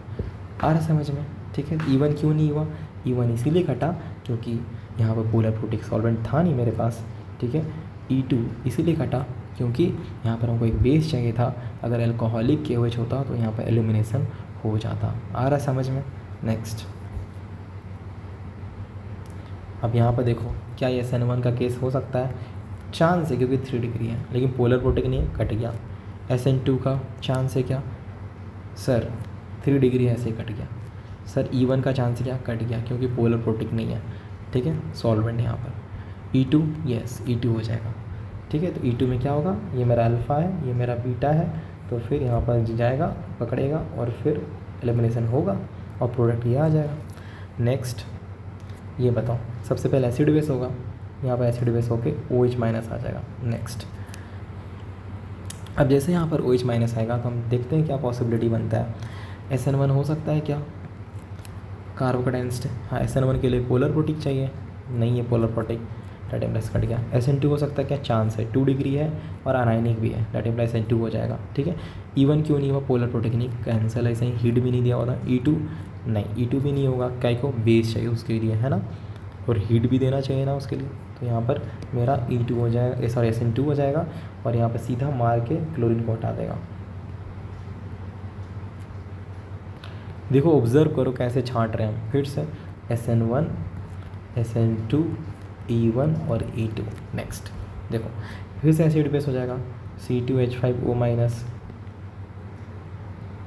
और C2H5O माइनस है तो मेजरली बेस की तरह एक्ट करता है। ठीक है, न्यूक्लियोफाइल की तरह नहीं, न्यूक्लियोफाइल में बहुत कम की तरह एक्ट करता है, जैसे कि हमारा CH3Br, CH3Cl बहुत छोटे छोटे सबस्ट्रेट हो तब जाके न्यूक्लियोफाइल की तरह एक्ट करता है, मेजरली बेस की तरह ही एक्ट करता है ना। चलो नेक्स्ट, अब यहाँ पर कैसे होगा एलिमिनेशन? अल्फ़ा है और बीटा है। ठीक है, ये बीटा से तो एब्स्ट्रैक्शन नहीं होगा क्योंकि sp2 कार्बन है, उस पर जो हाइड्रोजन है मजबूत होगा, इसलिए नहीं निकाल पाएगा। दैट इम्प्लाइज ये वाला बीटा जो है ये एक्सट्रैक्ट हो जाएगा, और यहाँ पर ये देखो क्लोरीन बाहर, एक ही प्रोडक्ट आएगा इस केस में, और वो कुछ ऐसा होगा, ये देखो बन गया कुछ इस टाइप का। नेक्स्ट, यहाँ पर चलो देखते हैं, यहाँ पर क्या होगा? सबसे पहले देखो टर्शियरी ब्यूटाइल अल्कोहल है, पोलर प्रोटिक सॉल्वेंट है। हाँ sir, this is polar protic solvent, polar protic solvent है, और ये तो पक्का एलिमिनेशन होने वाला। अब एलिमिनेशन है E1 या फिर E2, वही देखना है। अब ये E2 के लिए बेस चाहिए और E1 के लिए पोलर प्रोटिक सॉल्वेंट चाहिए। अब यहाँ पोलर प्रोटिक है, दैट इम्प्लाइज किससे चला जाएगा? E1 से। ठीक है, E1 से चला जाएगा, इसके लिए हमको सबसे पहले कार्बोकैटायन को फॉर्म करना पड़ेगा। कार्बोकैटायन कैसे फॉर्म होगा? कुछ ऐसा, ये देखो कार्बोकैटायन फॉर्म किया। ठीक है, SN1 से क्यों नहीं गया? कैसे जाएगा यार? देखो ना, हीट दिया हुआ, हीट मतलब एलिमिनेशन तो कन्फर्म होने वाला है। अब E1 है कि E2, वही सोचना है। अब E2 नहीं होगा क्योंकि बेस नहीं दिया हुआ है, E1 हो जाएगा क्योंकि पोलर प्रोटिक सॉल्वेंट दिया हुआ है। तो ठीक है, तो मेरे पास कार्बोकैटायन फॉर्म हो गया। अब इसमें अल्फ़ा कितने मिल रहे हैं? यहाँ पर जो अल्फ़ा मिल रहा है वो 4 अल्फ़ा मिल रहा है। तो क्या लेफ़्ट के साइड जाएगा तो बात बन जाएगा क्या? चेक करते हैं। जब लेफ़्ट के साइड में जाएगा तो हाइड्रेट शिफ्ट करेगा, तो हाइड्रेट शिफ्ट जब करेगा तो कुछ ऐसा बन जाएगा ना कार्बोकैटायन। तो यहाँ पर कितने अल्फ़ा मिल रहे हैं? इसको मिल रहे हैं 3, और इधर से 4, 5 और 6। कैसे ज़्यादा इसको अल्फ़ा मिल सकता है क्या? हाँ सर, ट्राई करते हैं, इसको यहाँ पहुँचा देते हैं। यहाँ पर हाइड्रेट शिफ्ट होगा तो ये जो है वो कुछ ऐसा, कुछ इस तरीके से, देखो ध्यान से, यहाँ पर है, यहाँ पर इस तरीके का ही सबस्ट्रेट है ना। हाँ, अब यहाँ पर चेक कर लो, तो यहाँ पर 6 है और यहाँ पर 7 अल्फ़ा मिल रहा है। यहाँ पर कितना अल्फ़ा मिल रहा था? तो 3, 4, 5, 6 अल्फ़ा। मतलब यहाँ इससे ज़्यादा क्या इसको स्टेबिलिटी मिल सकती है? बोले नहीं सर, इससे ज़्यादा इसको स्टेबिलिटी नहीं मिल सकती है। अब यहाँ पर हो जाएगा एलिमिनेशन। तो एलिमिनेशन जब होगा तो डेट इम्प्लाइज, पूरा स्पेस ले रहा है ना ये, कोई बात नहीं, इसको मिटा लेंगे। चलो, तो ये हो जाएगा तुम्हारा अल्फ़ा, ये बीटा और ये बीटा। ठीक है, ये दोनों बीटा तो सेम है। ठीक है, तो प्रोडक्ट तुम्हारा 2 टाइप का बनेगा, कुछ ऐसा पहला वाला प्रोडक्ट, और दूसरा वाला प्रोडक्ट कुछ ऐसा इस टाइप का। अब मेजर कौन सा है, ये वाला मेजर है। क्यों मेजर है सर ये, वो ऐसा इसीलिए क्योंकि स्टेबलाइज्ड है ना। नेक्स्ट, अब दूसरा वाला क्वेश्चन ट्राई करो, तुम लोग भी आइडेंटिफाई करने का ट्राई करो SN1 है कि SN2 है। ठीक है, SN1 फिर SN2 फिर E1 फिर E2। नेक्स्ट, सॉल्वेंट प्रोटिक है, प्रोटिक है, डैट इम्प्लाइज प्रोटिक है, डैट इम्प्लाइज तुम्हारा SN2 कट गया, तुम्हारा E2 कट गया, अब E1 है या फिर SN1 है। अब यहाँ कन्फ्यूज़न हो गया, तो हीट दिया हुआ है क्या, नहीं, कट गया ये SN1 होगा तो कार्बोकेटाइन फॉर्म करेगा, और कार्बोकेटाइन फॉर्म करेगा डैट इम्प्लाइज, इधर कार्बोकेटाइन फॉर्म किया और कार्बोकेटाइन फॉर्म करेगा तो स्टेबलाइज होगा। यहाँ पर इसको कितना अल्फ़ा मिल रहा है, तो काउंट करेंगे तो यहाँ पर 3 और 4 अल्फ़ा। अब ये मूव करेगा, मूव करके यहाँ पे पहुँच जाएगा, और मूव करेगा, इससे ज़्यादा इसको स्टेबलाइज नहीं मिलेगा, स्टेबलाइजेशन डैट इम्प्लाइज 6, और ये इधर से तुम्हारा 2 हाइड्रोजन है तो 6 8 अल्फ़ा। इससे ज़्यादा इसको स्टेबलाइजेशन मिलेगा नहीं तो इस पर अटैक हो जाएगा। ठीक है, और अटैक होगा तो प्रोडक्ट जो बनेगा कुछ ऐसा OMe और कुछ ऐसा इस टाइप का। ठीक है, ये मेरा प्रोडक्ट आ जाएगा यहाँ पर। ठीक है, चलो नेक्स्ट क्वेश्चन पर। सो इस क्वेश्चन में देखें हम लोग, अरे वाह, 2 लिविंग ग्रुप लगा हुआ है, कोई बात नहीं, चलो सो यस बताओ क्या करना है इसमें। तो यहाँ पर देख सकते हो एसिड है, बेस है, तो एसिड बेस CH3O- है ना, और हीट भी दिया हुआ है, और हीट दिया हुआ है मतलब एलिमिनेशन तो है। अब E1 है या फिर E2 कैसे पता चलेगा, बेस दिया हुआ है ना, प्रोटिक सॉल्वेंट नहीं है, डेट इम्प्लाइज यहाँ पर क्या हो जाएगा, E2 हो जाएगा। आ रहा है समझ में। अब एलिमिनेशन होगा कैसे, तो यहाँ पर ये लिविंग ग्रुप है तो उससे अटैच तो अल्फ़ा हो जाएगा, उसके बगल वाला बीटा और बीटा है ना। नेक्स्ट, अब इसमें किस तरीके से एलिमिनेशन होगा, यहाँ पर भी अल्फ़ा है और यहाँ पर क्या है तुम्हारा बीटा हाइड्रोजन है। तो एलिमिनेशन अगर हम करवाने जाएँ तो कुछ इस टाइप का प्रोडक्ट तुमको मिलेगा। CH3O नेगेटिव है, यहाँ पर हाइड्रोजन है, तो ये आया इसको पकड़ा, ये देखो यार बाहर। तो यहाँ पर जो प्रोडक्ट आएगा सबसे पहला कुछ इस तरीके से आते हुए दिख रहा है मेरे को। ठीक है, नेक्स्ट Br है फिर से। अब ये वाला हाइड्रोजन तो नहीं जाने वाला है, वैसे इसीलिए नहीं जाएगा क्योंकि वो sp2 हाइड्रोजन है, तो फिर नेक्स्ट टाइम में ये वाला हाइड्रोजन जाने वाला है। तो जैसे जाएगा तो कुछ इस टाइप का प्रोडक्ट तुमको देखने को मिलेगा, रेजोनेंस स्टेबलाइज्ड। ठीक है, नेक्स्ट C2H5O- C2H5। ठीक है, तो बेस उसका सॉल्वेंट E2। नेक्स्ट, अब लिविंग ग्रुप है, उसके बगल वाला यहाँ से तो यहाँ तो हाइड्रोजन ही नहीं है, यहाँ पर एक हाइड्रोजन है और यहाँ पर एक हाइड्रोजन है, तो जो प्रोडक्ट आएगा तुम्हारा इस टाइप का आ सकता है 2। ये तुम्हारा ये देखो ऐसा एक प्रोडक्ट आ रहा है, और दूसरा प्रोडक्ट जो हमको देखते हुए मिल रहा है कुछ इस टाइप से, देखो ये वाला। अब दोनों में कौन स्टेबल है, तो रेजोनेंस इसमें भी है, देखो डबल सिंगल डबल, रेजोनेंस इसमें भी है, रेजोनेंस इसमें भी है, डबल सिंगल डबल। लेकिन इसमें और एक चीज़ मिल रहा है हमको, शायद यहाँ पे 2 अल्फ़ा मिल रहा है, और यहाँ पर जो अल्फ़ा हाइड्रोजन है वो देखो एल्कीन के बगल वाला कार्बन है, तो यहाँ पर 1 2 3 और यहाँ पर भी 1 2 3, तो यहाँ पर 6 अल्फ़ा, तो ये तुम्हारा क्या हो जाएगा, मेजर कहलाएगा। आ रहा है समझ में, तो ये तुम्हारा मेजर हो जाएगा। तो इस तरीके से SN1 SN2 E1 E2 तुम्हारा ओवर हुआ है। आ रहा है कुछ समझ में। और अगर आप थोड़ा कंफ्यूज हुए हैं तो फिर से थोड़ा लेक्चर को रिवाइंड करो, फिर से वॉच करो। ठीक है, बहुत आसान है यार, कुछ फैक्टर्स उसको ध्यान में रखना है। ठीक है, 3 डिग्री तो सीधा SN2 काट दो। ठीक है, उसमें अगर बेस है तो पक्का E2 होता है। नेक्स्ट देखो, reaction of alkyl halide with NaNO2 KNO2 AgNO2। थोड़ा कॉन्सेप्ट समझो, मैं बताता हूँ। देखो NaNO2 जो है और KNO2 जो है ना, ये दोनों आयनिक ही नेचर होते हैं, और आयनिक इंटर आयनिक पेयर में टूट जाते हैं आराम से। ठीक है, लेकिन AgNO2 जो है ना, कोवेलेंट होती है। क्या होती है, कोवेलेंट होती है ना। ऐसा इसीलिए क्योंकि Ag+ है और यहाँ पर NO2- है, तो यहाँ जो नाइट्रोजन NO2- कैसे दिखता है, NO2- कुछ ऐसा दिखता है, O- है, यहाँ पर लोन पेयर है और यहाँ पर डबल बॉन्ड हो है। तो Ag+ ना इस O- के साथ ना कोवेलेंट इंटरेक्शन करता है। कैसा इंटरेक्शन करता है, कोवेलेंट। जहाँ भी Ag आ गया समझ जाना वो कोवेलेंट इंटरेक्शन करने वाला है ना। देखो होता क्या है ना कि जब तुम NaNO2 KNO2 के साथ रिएक्शन करवाते हो तो जो अटैक होता है ना, अब 2 साइड से अटैक पॉसिबल है। या तो NO2 माइनस है, ये देखो लोन पेयर है, डबल बॉन्ड O माइनस, ठीक है।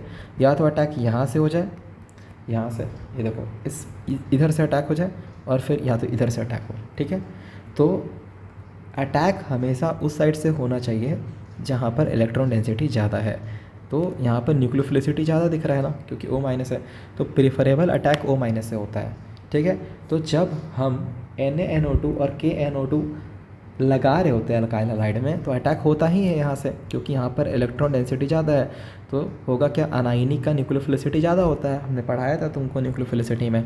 तो अगर अनायनिक का न्यूक्लियोफिलिसिटी ज़्यादा है तो अटैक यहीं से हो जाएगा। तो R और X है, तो R पे अटैक हुआ, X गया भाड़ में, तो यहाँ पर डबल बॉन्ड O N इसका लोन पेयर, और O और यहाँ पर R जुड़ गया, तो यहाँ पर तुमको प्रोडक्ट दिख रहा है, ठीक है। नेक्स्ट, तो इसको बोलते हैं अल्काइल नाइट्राइट, इसको बोलते हैं अल्काइल नाइट्राइट।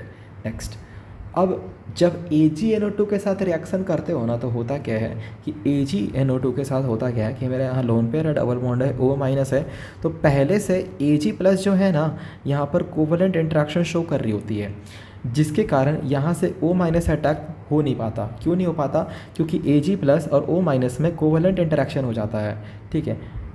ऐसा इसीलिए क्योंकि जो Ag प्लस है उसका जो पोलराइजिंग पावर है, तुम लोग शायद केमिकल बॉन्डिंग में पढ़ाए होंगे फजान्स रूल, तो Ag प्लस का पोलराइजिंग पावर है बहुत अच्छा खासा होता है, ठीक है। इसके कारण इस बॉन्ड में कोवलेंट कैरेक्टर जन्म ले लेता है, जिसके कारण O माइनस और Ag प्लस सेपरेट होने ही नहीं पाते, और सेपरेट होने ही नहीं पाते तो यहाँ से अटैक हो नहीं पाता। आ रहा है समझ में।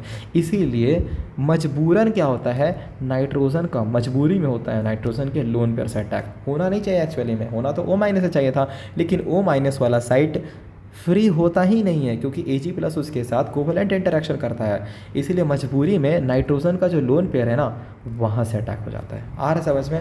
और इसीलिए आपको नाइट्रोजन के साइड से अटैक होता है, और यहाँ पर RX है तो आपको कुछ ऐसा प्रोडक्ट मिलेगा। अटैक हुआ, X बाहर हुआ, तो यहाँ पर O है, डबल बॉन्ड N है, और यहाँ पर O माइनस है, और यहाँ पर आपका R कनेक्टेड है, ये देखो RNO2 आ रहा समझ में, क्लियर है ना। देखो नेक्स्ट, अब सिमिलर केस सेकंड में भी है।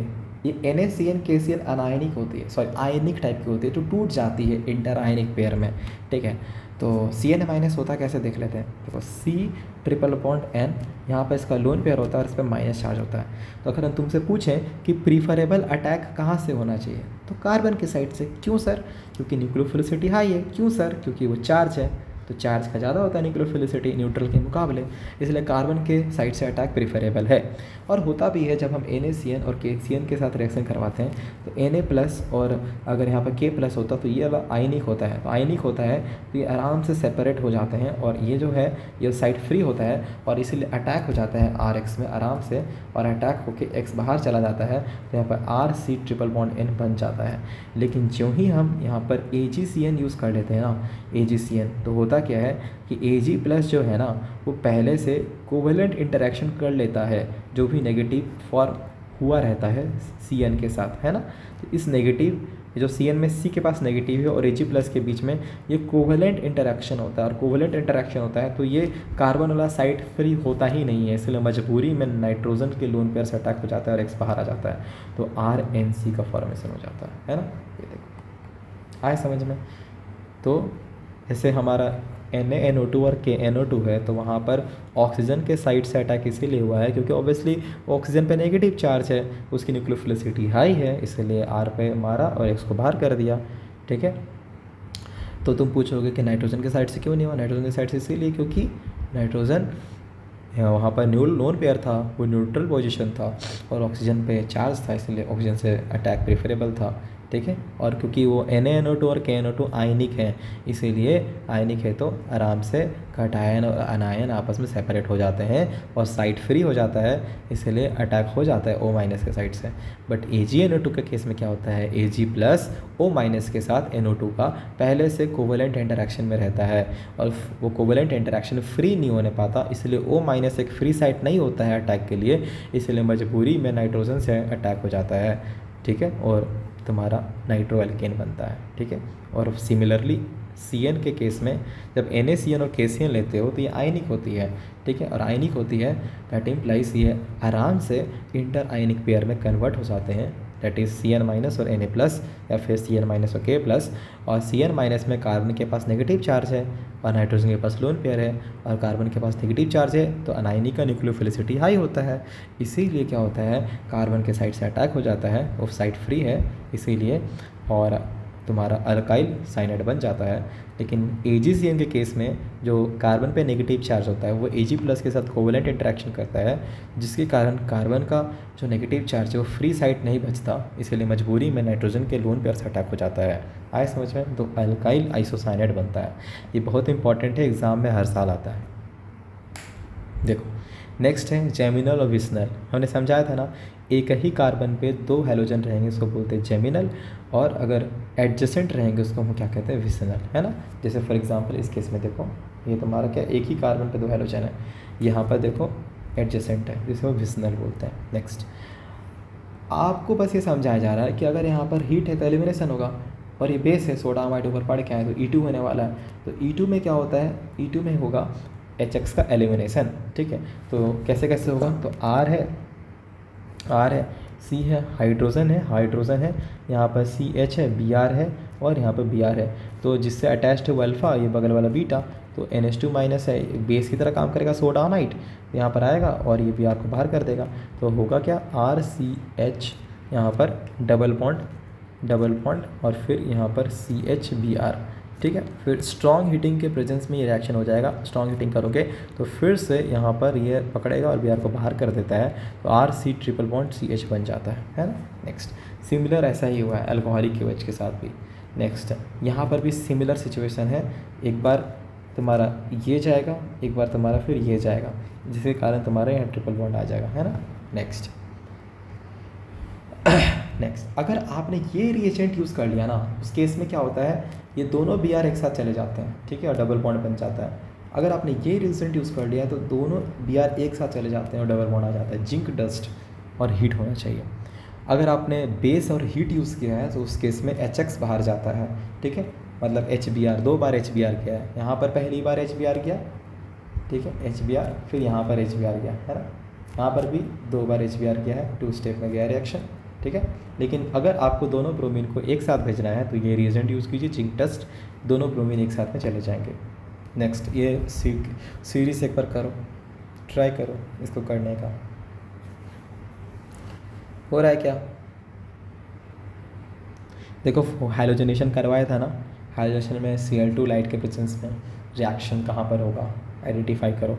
तो हमने पता किया था कि इसमें मैंने काउंट भी करवाया था तुमको, तो इसमें जो रेट आ रहा था 2 डिग्री के लिए हाई आ रहा था, तो उसमें सबसे पहला जो प्रोडक्ट आएगा, करे सुयस बताओ, ट्राई करो। तो ये तुम्हारा सबसे पहला प्रोडक्ट है अल्कोहलिक KOH है, तो E2 हो जाएगा, और E2 होगा तो ये अल्फ़ा बगल वाला बीटा, तो हाइड्रोजन है, एलिमिनेट करेगा, तो ये तुम्हारा एल्कीन बन जाएगा इस तरीके से। और ये Br2CCl4 है, तो एंटी में लग जाएंगे ब्रोमीन और यहाँ पर ब्रोमीन, है ना, इस तरीके से। और जिंक डस्ट है तो दोनों ब्रोमीन एक साथ साफ हो जाएगा, फिर से यही आ गया।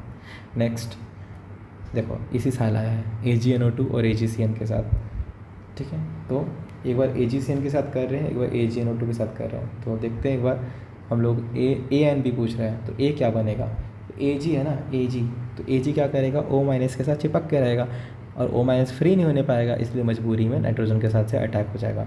तो ये दोनों ऑप्शन तो कट जाएंगे, या तो A होगा नहीं तो D होगा। नेक्स्ट, अब हम B से रिएक्शन कराएंगे तब हमको आंसर मिल जाएगा।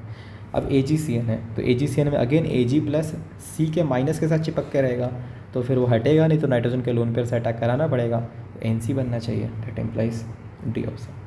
नेक्स्ट, C2H5Br अल्कोहलिक KOH क्या होता है, E2 होता है। E2 मतलब C2H5, इसको खोलो कैसा दिखता है, CH3 फिर CH2Br, तो एलिमिनेशन होगा, यहाँ पर अल्कोहलिक KOH है, तो अल्कोहलिक KOH से एलिमिनेशन होगा, तो एलिमिनेशन कुछ इस टाइप का बनेगा, ठीक है। नेक्स्ट है Br2CCl4 है, Br2CCl4 है, तो एंटी में ऐड हो जाएंगे, यहाँ पर ब्रोमीन है और तुम्हारा CH इस तरीके से CH2 है, ब्रोमीन है, और फिर यहाँ पर CH2 है, ब्रोमीन है।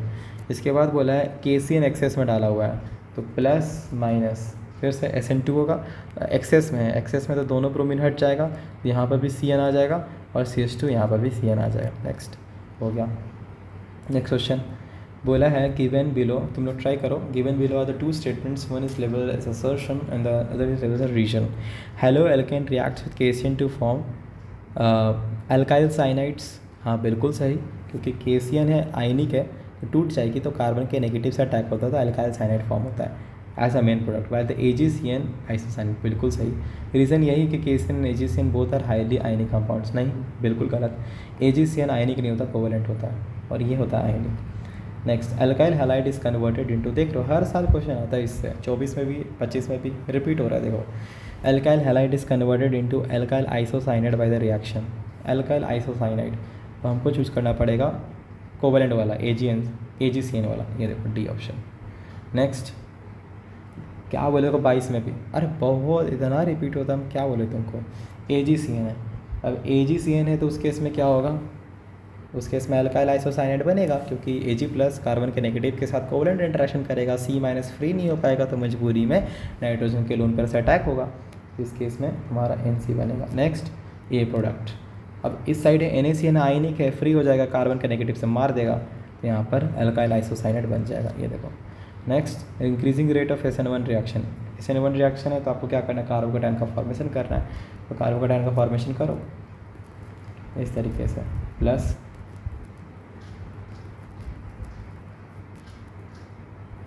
नेक्स्ट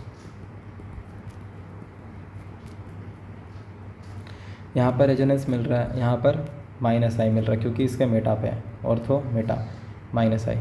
नेक्स्ट इसके पैरा पे है और यहाँ पर हाइपर कंजुगेशन 3 अल्फ़ा, तो सबसे ज़्यादा स्टेबलाइज्ड कौन है 1, उसके बाद कौन है 3 वाला, उसके बाद कौन है 2। Next increasing rate of reactivity, ये तो शायद ऊपर में किया था।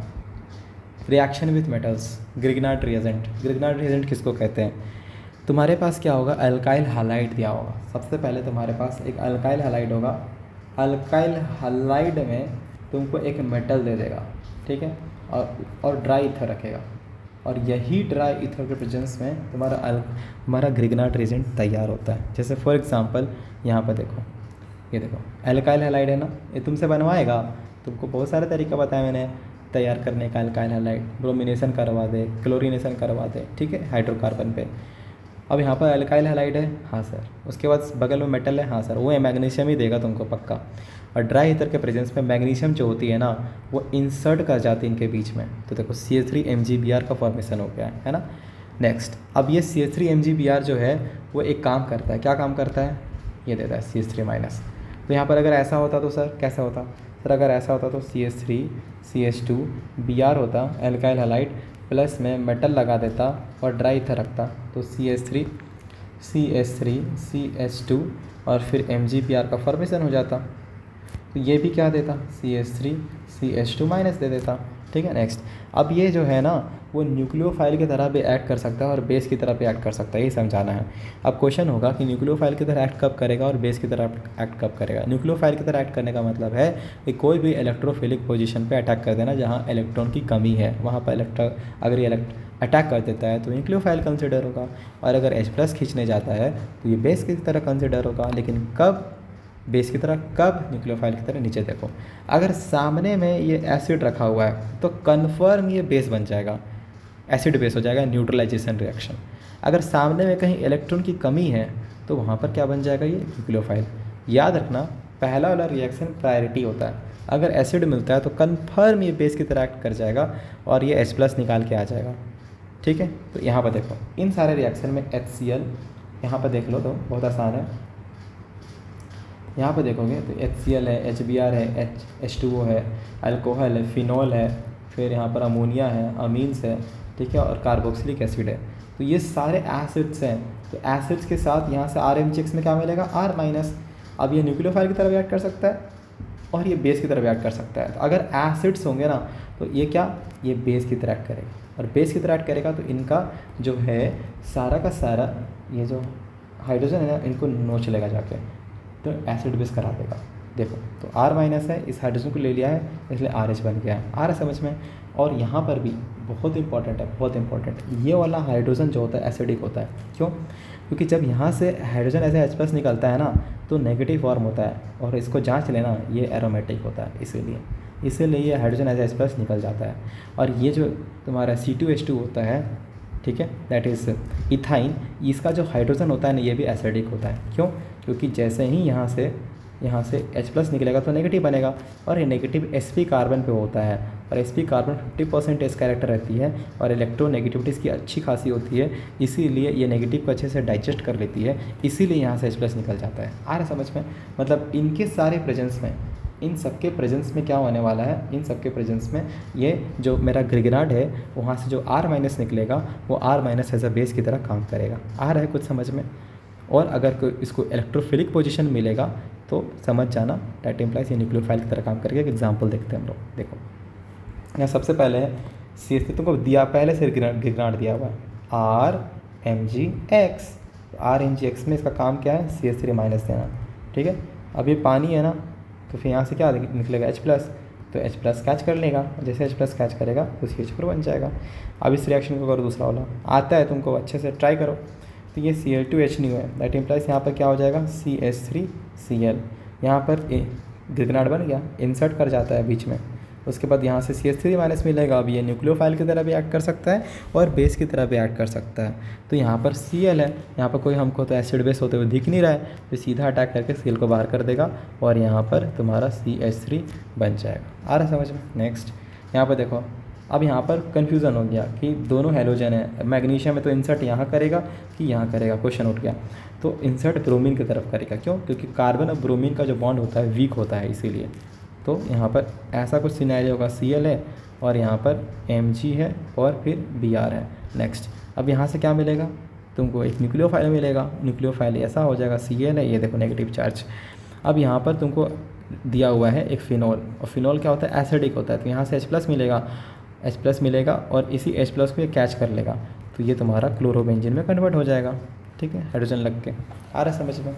नेक्स्ट ये रिएक्शन करो खुद से। Br2 लाइट के साथ ब्रोमिनेशन कहाँ पर होता है, पढ़ाया था, 3 डिग्री ग्रेटर दैन 2 डिग्री फिर ग्रेटर दैन 1 डिग्री। तो सबसे पहला है, ट्राई करो, पॉज करो, ट्राई करो। तो ब्रोमिनेशन होगा, जब तक आप रिवाइज़ नहीं कीजिएगा बार बार नहीं होगा। मेरे को भी बहुत बार रिवाइज़ करना पड़ा था, तभी जाके मेरे को समझ में आया था। तो ये है alcoholic KOH, that implies E2। तो जिस कार्बन से ब्रोमीन अटैच्ड है उसको अल्फ़ा बोलते हैं, ये बीटा होता है, ये बीटा होता है और ये बीटा होता है। तो 2 टाइप के बीटा है, क्योंकि ये बीटा और ये बीटा तो सेम है, तो इसमें से 2 प्रोडक्ट आएंगे मेरे पास। पहला प्रोडक्ट होगा कुछ ऐसा और दूसरा प्रोडक्ट होगा कुछ ऐसा। तो ये तुम्हारा माइनर है, ये तुम्हारा मेजर है। अब नेक्स्ट है एल्कीन दिया हुआ है और ये पेरोक्साइड क्रैस एंटी मार्कोनिकॉफ है, ठीक है, पेरोक्साइड के प्रेजेंस में। तो इसको ले आओ, तो जब यहाँ पर HBr और पेरोक्साइड लगाइएगा आप, तो रिएक्शन कैसे होगा, तो 2 प्रोडक्ट्स बन सकते हैं ना। एक बार यहाँ रेडिकल डाल के, एक बार यहाँ रेडिकल डाल के यहाँ तुम ब्रोमीन डाल दो, फिर दूसरा एक बार यहाँ रेडिकल डाल के तुम यहाँ पर ब्रोमीन लगा दो। नेक्स्ट स्टेबल कौन सा है सर, ये स्टेबल है, यहाँ पर रेडिकल है ना, तो यहाँ पर 3 और 4 5 और यहाँ पर 6 अल्फ़ा है। इसको कितना अल्फ़ा मिल रहा है सर, यहाँ पर इसको 2 अल्फ़ा मिला, कट गया, ये ज़्यादा स्टेबल है। इसका जो प्रोडक्ट आएगा कुछ ऐसा दिखेगा। नेक्स्ट ये मैग्नीशियम है, इंसर्ट करेगा, तो इंसर्ट करा MgBr। नेक्स्ट है बॉन्ड, ठीक है, बॉन्ड, ये बॉन्ड है, फिर Mg है, फिर बॉन्ड Br। अब ये क्या देगा, एक न्यूक्लियोफाइल भी दे सकता है, एक बेस भी दे सकता है, नेगेटिव चार्ज और D2O के साथ रिएक्शन है, तो फिर से ये D प्लस देगा और D प्लस देगा, इसके साथ रिएक्शन कर लेगा और ये कुछ ऐसा बन, यहाँ पर ड्यूटेरियम कनेक्ट हो जाएगा। नेक्स्ट फिर से मैग्नीशियम है, तो मैग्नीशियम इंसर्ट करेगा तो यहाँ पर Mg बनेगा और Cl बनेगा। इसका काम होता है क्या, एक न्यूक्लियोफाइल या फिर बेस देना। तो इससे हमको क्या मिलेगा, नेगेटिव, ठीक है, और ये अटैक कर सकता है या फिर तुम्हारा एसिड बेस कर सकता है। तो ये इथेनॉल है, इथेनॉल एसिड होता है, तो वहाँ से H प्लस लेके ये बना लेगा तुम्हारा, खत्म, H प्लस एक्सेप्ट कर लेगा, ठीक है, C2H5OH से यहाँ से H प्लस मिलेगा और ये इसको कैच कर लेगा, है ना। नेक्स्ट एक्सेस है, तो एक्सेस मतलब मैग्नीशियम यहाँ भी इंसर्ट कर लेगा और मैग्नीशियम यहाँ भी इंसर्ट कर लेगा। नेक्स्ट हाँ, अब इसके बाद जो है हम लोग बेंजीन के साथ रिएक्शन पढ़ेंगे। और अभी जो भी मैंने रिएक्शन करवाया है तो इसको थोड़ा देखना, देखो बार बार रिवाइज़ करोगे ना तभी होगा। हमको बच्चे बोलते हैं कि सर याद ही नहीं हो रहा है, याद ही नहीं हो रहा है, घसड़ो, पेन घसड़ो, यू जस्ट स्टार्ट राइटिंग, लिखो उसको। सर SN1 कब हो सकता है, SN2 कब हो सकता है, E1 कब हो सकता है, E2 कब हो सकता है, उसको दिमाग में चलाओ। अच्छा SN1 है, अच्छा 3 डिग्री में सबसे पहले होगा, अच्छा प्रोटिक सॉल्वेंट होना चाहिए। अच्छा SN2, अच्छा सर SN2 में 1 डिग्री में सबसे पहले होगा, और फिर अनायनिक न्यूक्लियोफाइल्स होने चाहिए, ठीक है।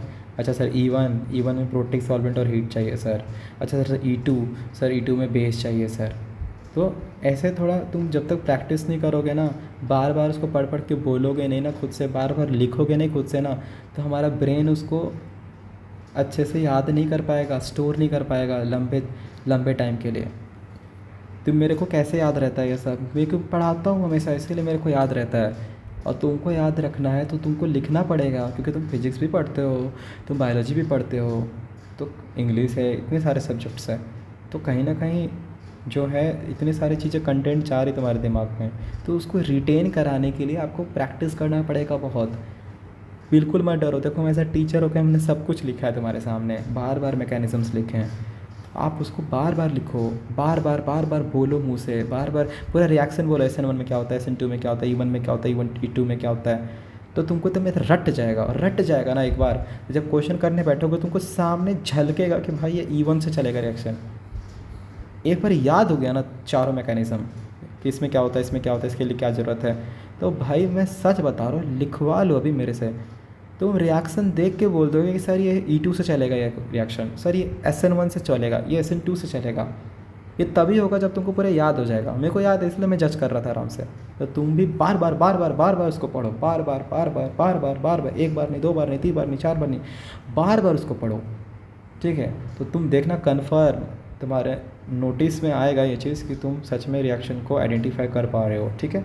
चलो प्रैक्टिस करते रहो, हार नहीं मानना, लगे रहना है।